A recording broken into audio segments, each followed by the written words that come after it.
gone.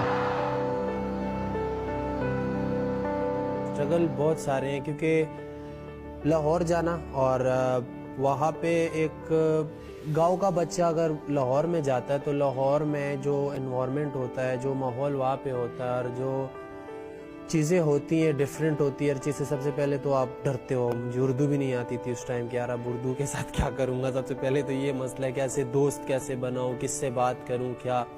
Hostel में होता था और हॉस्टल से मैं जाता था कदाफी स्टेडियम अब्दुल कादिर की अकेडमी में।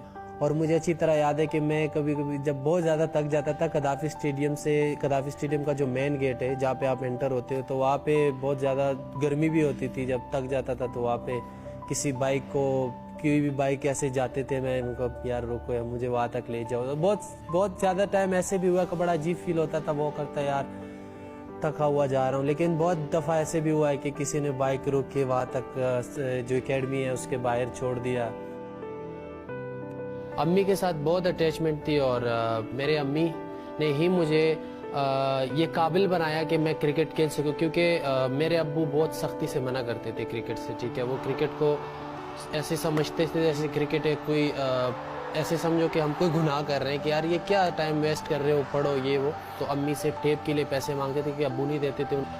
मैं समझता हूँ कि जब मेरा नाम आया मैं फर्स्ट क्लास का मैच खेल रहा था और मेरी अम्मी ने मुझे कॉल की। मुझे अभी भी अच्छी तरह याद है कि मेरी अम्मी ये कह रही थी कि पता नहीं, मुझे नहीं पता कि क्या हुआ है, लेकिन सारे लोग आ रहे हैं गाँव के और मुझे आके मुबारकबाद दे रहे और मुझे बहुत ज़्यादा खुशी हो रही है। ये उस दिन की बात है जिस दिन नाम आया, तो बड़ी खुशी थी।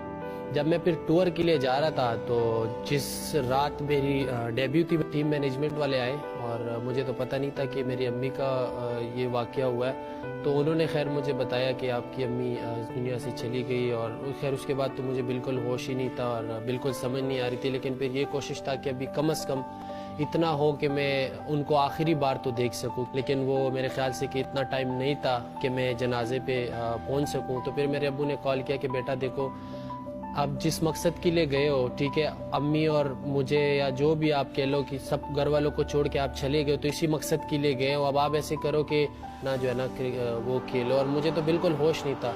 बहरहाल मैं भी ये सोच में आया कि यार अब पूरी ज़िंदगी इसी चीज़ के लिए आया हूँ कि यार अम्मी को छोड़ के और क्रिकेट ही। तो फिर वो मैं मैच खेला।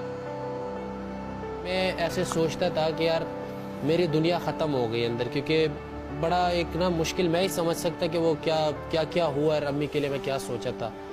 तो वो जो था कि बिल्कुल ही मैं समझता था कि अंदर से अब यार क्रिकेट तो खेल रहा हूँ और मैं बिल्कुल जो है ना ख़त्म हो गया हूँ अंदर से। बिल्कुल ही समझ नहीं आती थी क्या करूँ। टूर करके वापस घर जाओ तो घर का माहौल भी ऐसे होता था, आपको पता है मीना हो।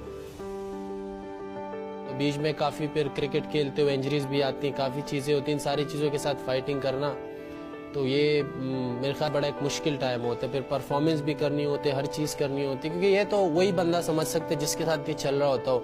आप अगर कोई और कहीं हो, आपको मेरी फीलिंग तो नहीं आप समझ सकते कि इस पे गुजर क्या रहा है इस टाइम।